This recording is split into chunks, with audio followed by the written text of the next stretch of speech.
So now, without further ado, I'm going to introduce Suzanne. And Suzanne, you have the rest of the hour. Thank you. Oh, what an order. I am Suzanne, and I am an alcoholic. I currently live in Tempe, Arizona. And I have to say this right away, is that if I drop, it's the internet, and it's the ultimate lack of power is my dilemma. It's interesting how God works in my life, and I love it. And when I embrace it, my life is full. It can still be confusing. It can still be overwhelming. And this morning is an example of just that. You know, I realized that I work with a lady in Ireland, and I get on the phone at 8. And I said, I want to wrap this up about 10 till, because I'd like to go to Glenn's meeting, and I always forget that it's at 9 o'clock because they're on Eastern time. And so I ran in and got my computer, set it up, and I just, that was an impression I got, so to follow these impressions, to follow this intuition that working these steps, living this program, especially 10, 11, and 12, right now in my life, gets me right where I need to be. So I'm right here where I needed to be. I'm glad that I prayed and I meditated and I read all my readings today, because that's it. It's going to come from the heart, ladies and gentlemen. Like I said, Suzanne from Tempe, Arizona. I first came into the program in 1983. And for the first time in my life, I had felt like I was part of something. It was like hot water in a tea bag. I can remember it just like it was the other day. And because when I got here, I was broken. I had a horrible childhood, and just now starting to remember some really fun things about it. It's my old ideas and old beliefs, and I'm a product of my environment. And it was such a freedom for me to realize that, I had been physically and sexually abused from the ages of 8 to 12. And that was not an excuse. And so when I found out that I was an alcoholic because I suffer from a disease that is a mental obsession, a physical allergy, and the only solution will be a spiritual malady, that was a relief for me.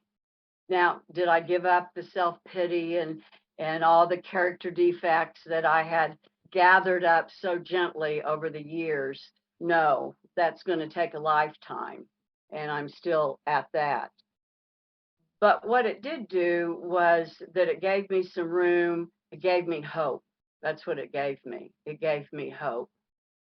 And, the drunkalog's a drunkalog. I mean, I did geographical cures. I hated who I was. I never felt like I was worthy to even be on this earth.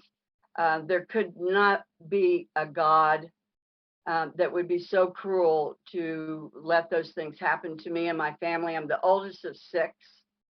Raised in poverty. And that was my deal. I was an alcoholic because this happened to me, or this didn't happen to me, or I didn't get this, or I need to move here. I lived in Miami and Texas and in California, back to Texas, back to Oklahoma.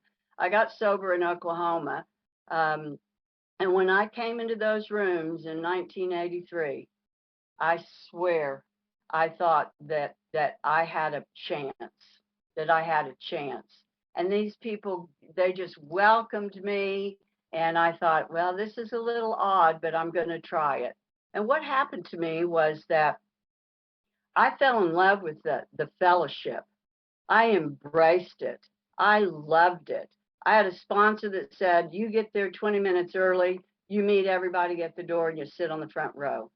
And that's how I was raised. I tend to say I had the best of the best in the 80s. I mean, it was a slightly different AA than it is right now. However, I rocked and rolled, and I did everything that I was told to. I had a sponsor that I was so blessed because I got sober in Tulsa, Oklahoma, and I was able to, in 1983, sit and listen to Joe McQuaney, Joe McCoy, and Charlie Parmalee for the first time, all three of them together, and became good friends with all of them. Phyllis was my sponsor, and the wife of Joe, and she still is my sponsor. And so in terms of having what was available for me in AA, I had the best of the best of the best.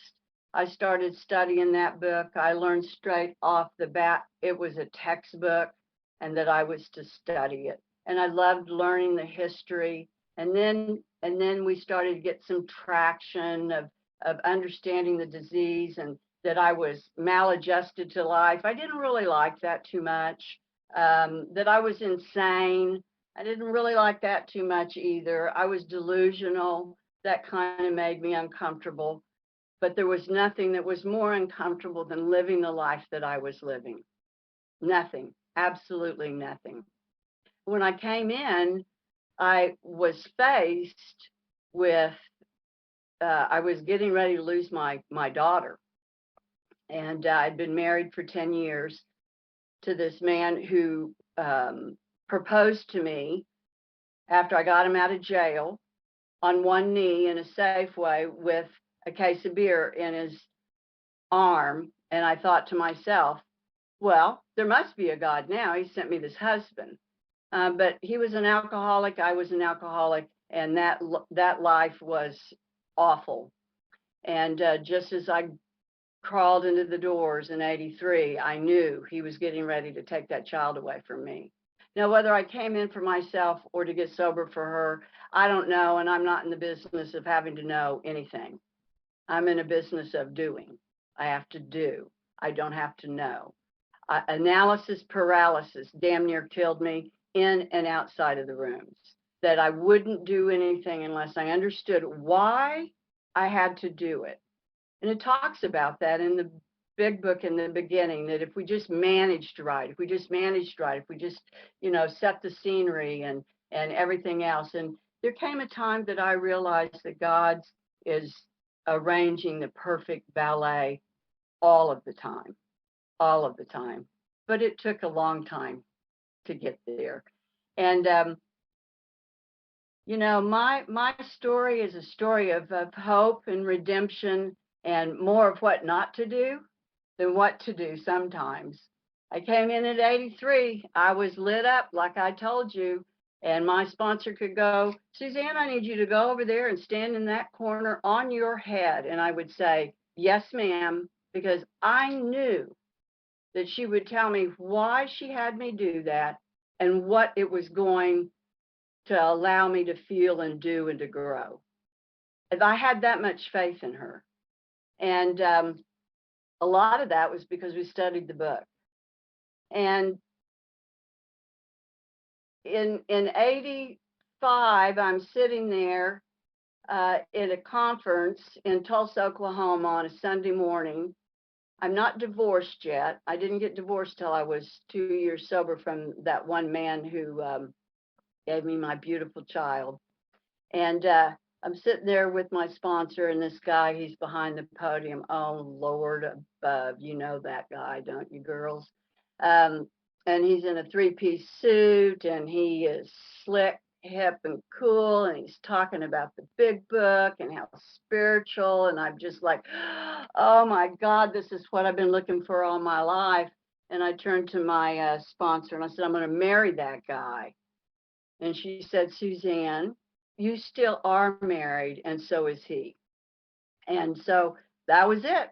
That was it. No stalking. Stalking was a very good habit of mine. I was very good at it, but no stalking. And I was to meet that man 2 years later, working on a conference. I was divorced. He was divorced. We were in the room and at the committee meeting. He was the treasurer. I was the hospitality. It was for the Young People's Roundup. And there he was. There he was, the same guy that was behind the podium. We had a wonderful, wonderful time together. We dated 2.5 years. We got married. It was just like this fairy tale thing, shy of 200 people, and 90% of the people were in AA. It was just my daughter, who is now our daughter, was in the wedding. It was just picture perfect.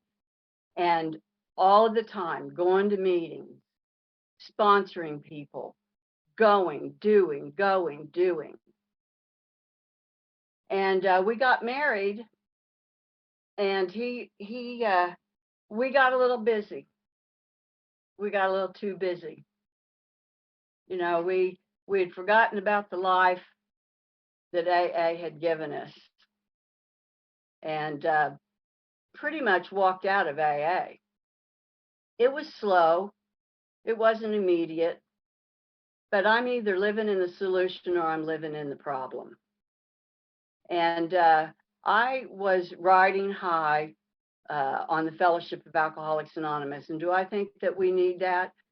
Yeah, I think that we do need the fellowship. Even if it's just Zoom fellowship, I need other people in my life. I need to hear other people. God works through people. And but this happened and that happened and this happened. And, you know, we were just too busy. And I kind of got in this habit of calling my sponsor when I knew she wasn't home. Hi, just checking in. Want to let you know everything was going okay. Boom. I quit praying. The first thing I was asked after this experience, what was the first thing that happened? I quit praying. Still went to meetings. Quit calling my sponsor. I quit praying. This is after having the best of the best of the best of Alcoholics Anonymous in Tulsa, Oklahoma. I'm either living in the solution or I'm living in the problem. And one night, we were going to our daughter's swim, New Year's Eve something. And I look at Rick. I married this man. We'd been married for a while now. And he was 13 years sober. Then I was 10 years sober. And my attitude with the 10 years sober was just like Bill talked about. I had arrived. I had arrived. What more do I need to do? You know, 10 years of doing this. And I say to him, what do you think about having a New Year's Eve drink tonight, honey? And he hit that car dash and he said, I think that's a great idea. And I thought, oh my God, I thought it would be a little bit harder sell than that, but you know, okay. Come to find out he'd been chipping at the bottle already. We're going to be living in the solution or we're going to be living in the problem. And that night I picked up and we drank all night, him and I both. He had been 13 years sober, 10 years sober. Bill also writes in his story, he had put up no fight. There had been no fight. There was no fight for this girl. I didn't stop. I didn't pause. What do I do when I have been praying for about 18 months? It took about 18 months. And I was miserable, unhappy.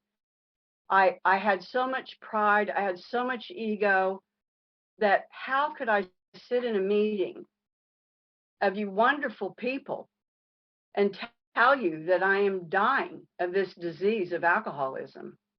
I had gotten so far off the beam. I couldn't tell my sponsor. I was just so full of pride. You know, I mean, I had done this, I had done that, I had done this. It was just pride and ego, and I had to hit another bottom. And I woke up that next morning from drinking, and I didn't have a hangover, and I didn't have an obsession to drink that day. And I actually said to Rick, I cannot believe that I gave up 10 years of my life, and I don't even need it. Self-delusion, insanity. For anyone to pick up a drink after they have taken that first step, concede to your innermost self that we are alcoholic. To pick up a drink again, I have to go insane. because step 2 says it's going to restore me to sanity. This power is going to restore me to sanity. And then step 3, I'm going to turn my will and my life, which is my thinking and my actions, over to this power. And I'm not doing that. So I have to drink on a lie, and I have to go insane. And I absolutely did that. And if I had known, I'm sitting here, and I will tell you, if I can, if I had known what was going to be out there for me for the next 7 years, I would have rethought that. I really would have. It was by the grace of God that I made it back. Pure grace, a second gift that I was given. I will tell you, and they tell us, the disease, the illness is progressive. It just kept churning and burning for that 7 years. It never stopped. It was so, I mean, for the 10 years. And when I picked up, I picked up and never took a sober breath for 7 years. And it took me to places that I did not think that were possible in my life. We'll just say party favors, things that allowed me to go harder and longer with my drinking, because that's all I could think of was to drink. That was my main objection. And at first, it wasn't too bad, maybe for 3 weeks, because by the 3rd week, I was drinking in the morning. Oh, you could put a little Kahlua in your coffee. That's not really drinking.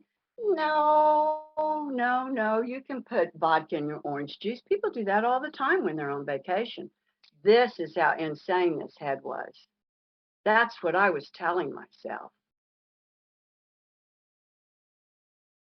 Wow.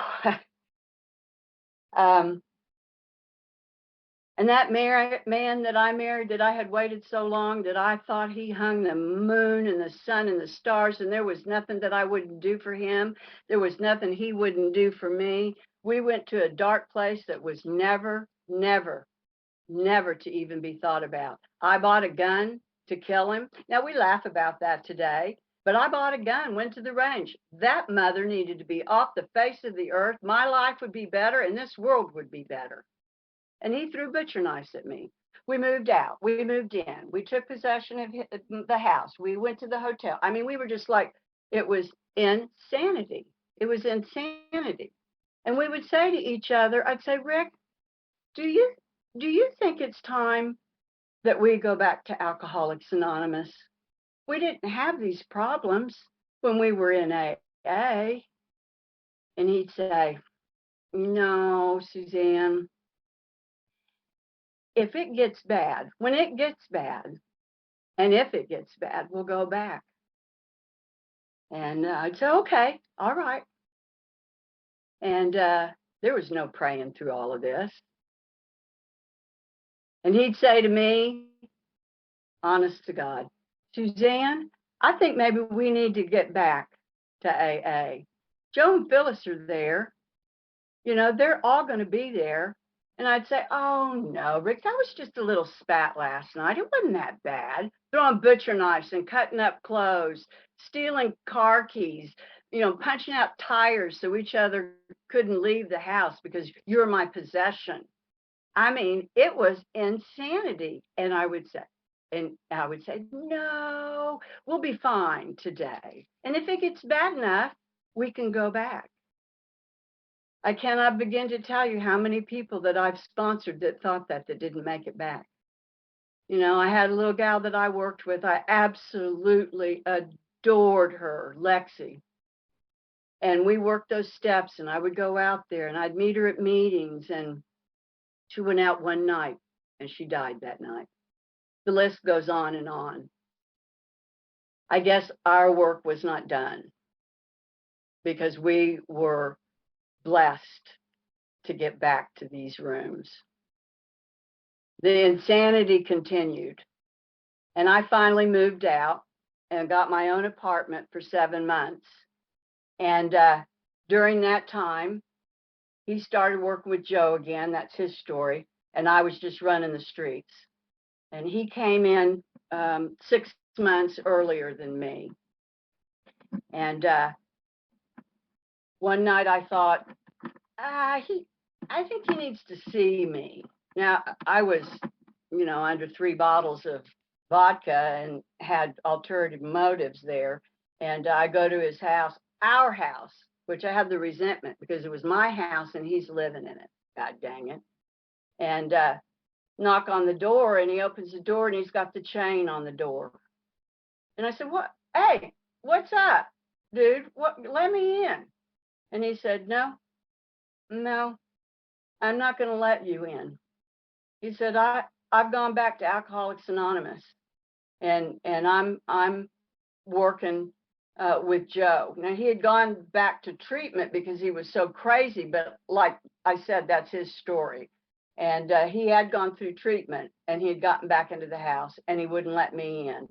And he said, I don't want to die, and if I keep doing this with you, I'm going to die, and I don't want to die. And that made me so mad. I was throwing rocks at the house I got in that car. I shouldn't have been driving. And I mean, I skid rubber all the way down the street, and I go back to my apartment, and I get my big book. I am 3 sheets to the wind. I get my big book, and I'm sitting in my chair, and I'm crying, and I'm trying to read. And I'm like, oh my God, my life.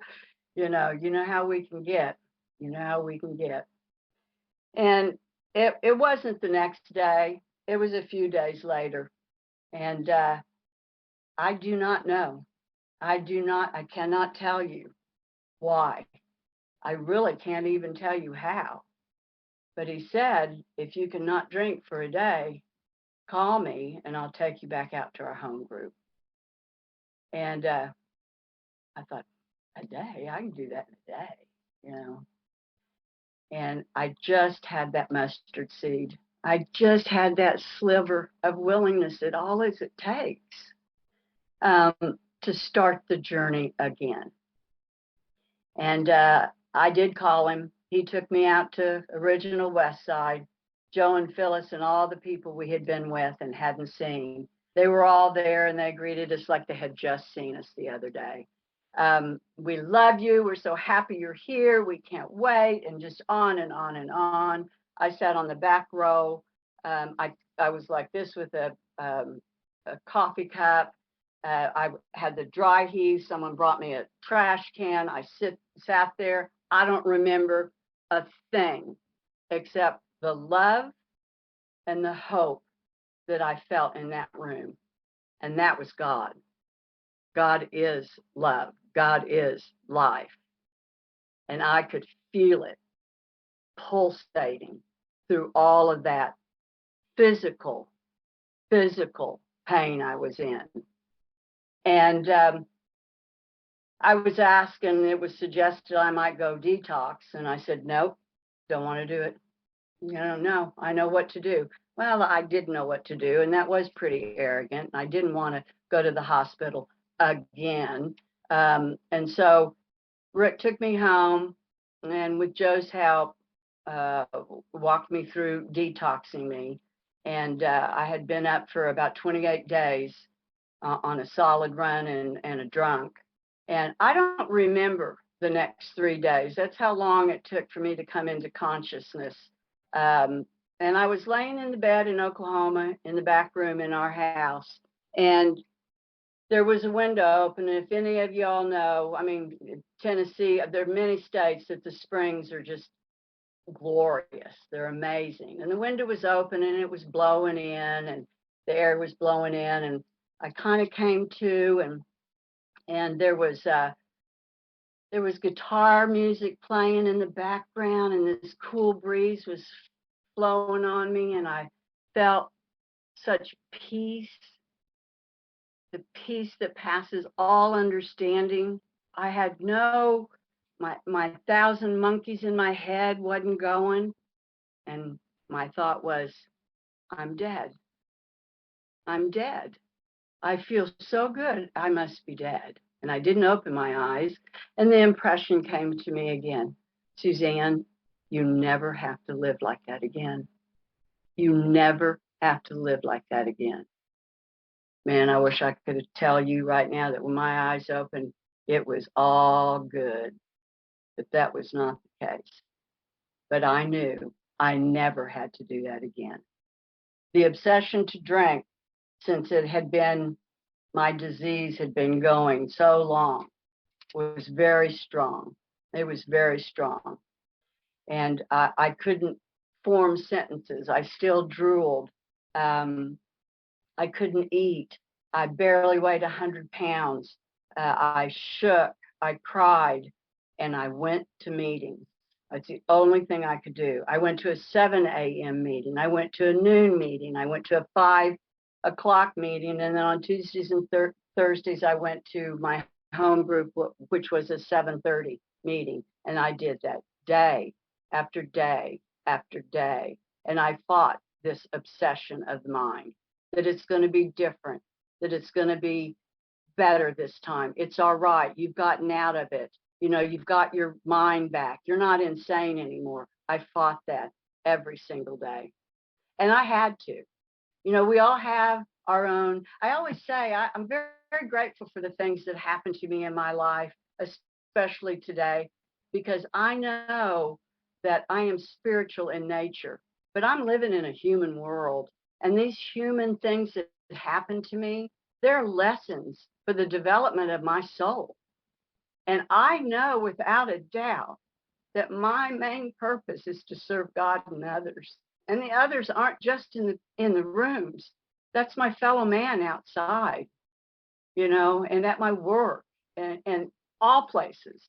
You know, this past March, I was able to celebrate 21 years of sobriety again. And from where I came from, to have 21 years, it was like mind blowing. But I will tell you that every day that I wake up, and this is how it is today,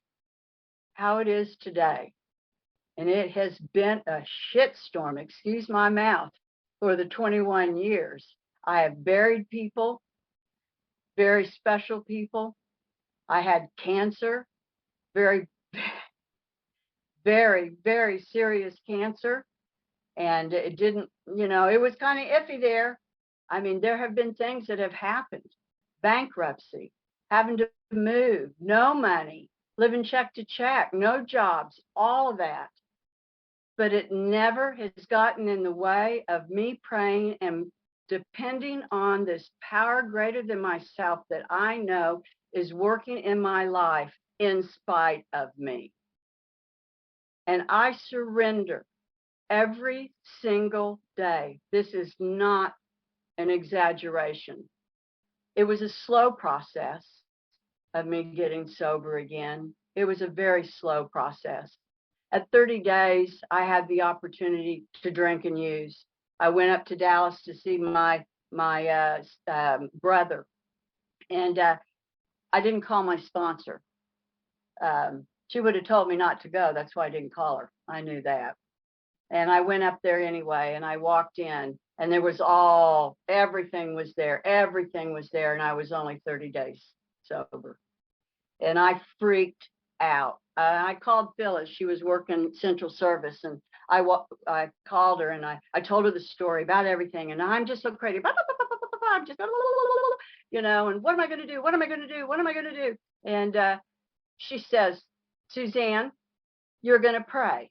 You're going to pray your ass off. And I have to go because I have customers. Click. She was the second person that saved my life.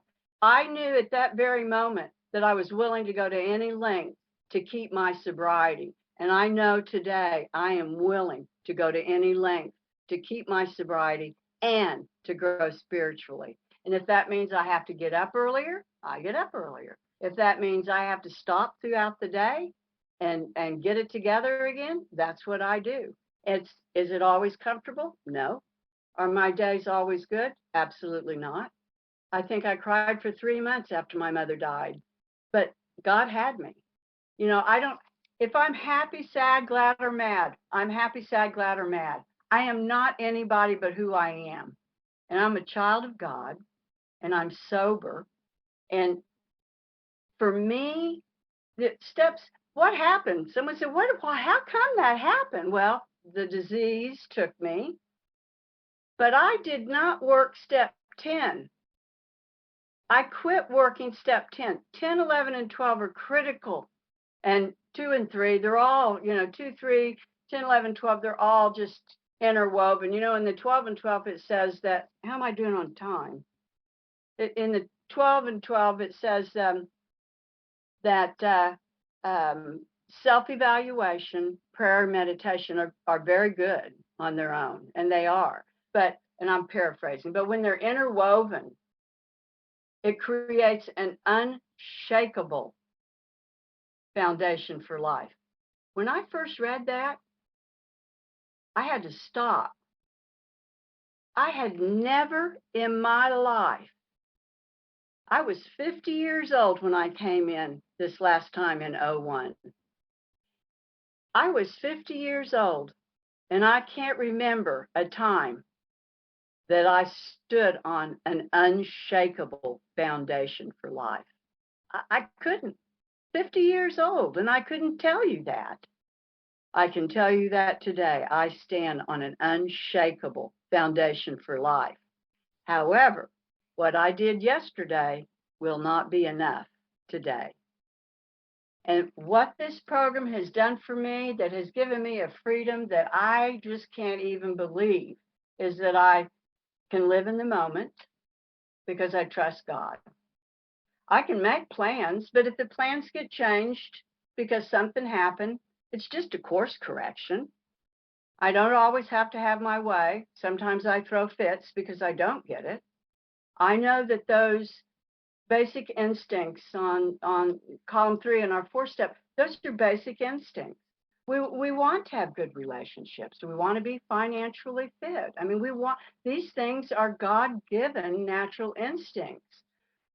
However, when my instincts become demands, then I got a problem.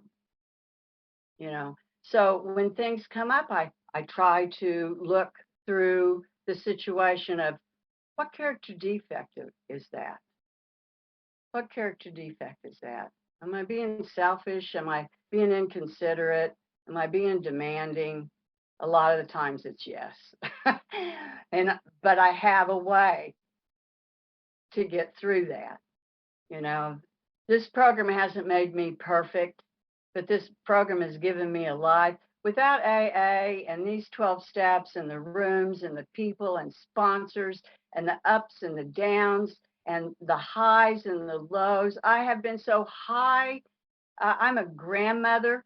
I have to tell you how God works. This daughter, when I went back out, she was 13 years old, and she was just 3 when I came in. And she questioned me. She went to AA. She went to open meetings. She went to Allenstein. She knew the program. And I started drinking, and she said, "Mom, I thought you were alcoholic and you couldn't drink anymore." 13 years old. And I said, "I am, Dylan. I am. But I'm just having a few drinks." Forgot the allergy part. Forgot the powerless part. And when it gets bad, I can always go back. I can always go back. Long story short, when she left to a swim camp in high school in a different state, I'm not proud of this, but I was so relieved that she left because I could drink the way I wanted to drink. And me, created homelessness for that child when she went to college on a full scholarship, because we just had to write a check every month for her living and her food. I mean, everything else is paid for. And what did I do? You know what I did. I sent hot checks. They bounced. I didn't know that she had been living in her car and was homeless until I was 10 years sober. She shared that with me. Things are presented to me. I get to know the things that God wants me to know on God's timing. I don't know that I could have handled that 1 minute sooner. We wanted to move to Denver. That's where they lived. I came home from Denver one day. I said, Rick, we're moving to Denver. He goes, oh, we hadn't talked about it at all. Will you please take me to go get some boxes? Self will run riot. And I go to U-Haul, I get boxes, and I start packing. This is just 5 years ago. I start packing. We're packed. We're moving. He goes, okay. He knows me. Okay. And one day I was walking in from getting groceries. I came into the house. There were all these boxes in my house. I had a moment of clarity that Suzanne had been running her life. I wanted what I wanted when I wanted it, and I wanted it right now. You're going too slow, God. I want to be with my daughter. I want to be with these grandchildren. I want what I want. I had been wrapped up in the bondage of self again. Holy moly. So I didn't go. We didn't go. We couldn't go. We couldn't afford to move there. We had a life here. We couldn't do it. It just wasn't feasible. We told the kids, we'll just continue this flight back and forth to see each other. Quick flight, hour and a half, not expensive, blah, blah, blah, blah. We get a phone call. This is the child that told me when I went back out and just before I came back in, she hated me. I hate you. I hate what you do. I can't stand what you've done to Daddy. Of course, it was all my fault. And I never want to see you again. You're not my mother.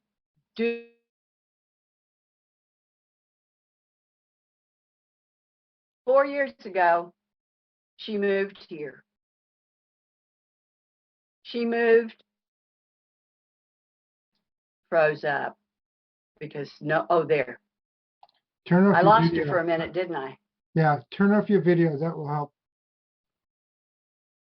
Is anybody there? We're here.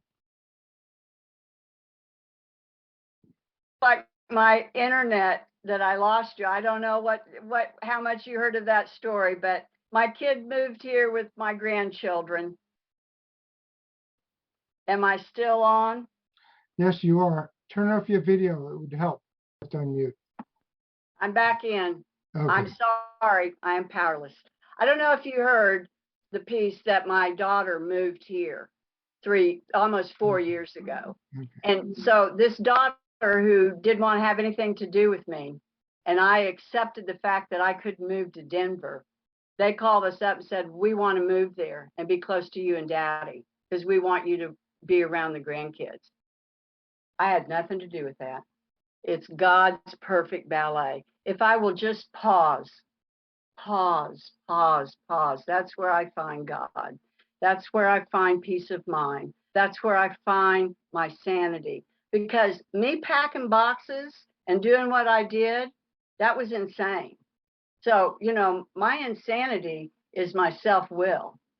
And the bondage of self, if I am not looking at that, praying over it, giving it to God, asking for direction, inspiration, I am going to be wrapped up in the bondage of self. And I know firsthand what that does. And it's not where I want to be today. It's not what I want to be. I am so grateful for Alcoholics Anonymous. I'm so grateful that I showed up at this meeting. I'm so grateful that you were patient with my internet instability. At least it's my internet. I used to say I was unstable, but it's my internet. And I'm just so grateful that we have a solution. All of us have a solution. I remember what I wanted to say. 10, 11, and 12. Continue, improve, and practice. I had missed those 3 words in those steps. And I look at those all of the time now. I continue, I improve, and I practice. And if I do those things on a daily basis and try to give away what was so freely given to me, and to be patient, understanding, even in the rainstorms. And I don't know how things are going to work out. I don't need to know, because in God's world, everything works out the way it's supposed to. So Glenn, I think I'm done, buddy. All right. Well, thank you, Suzanne.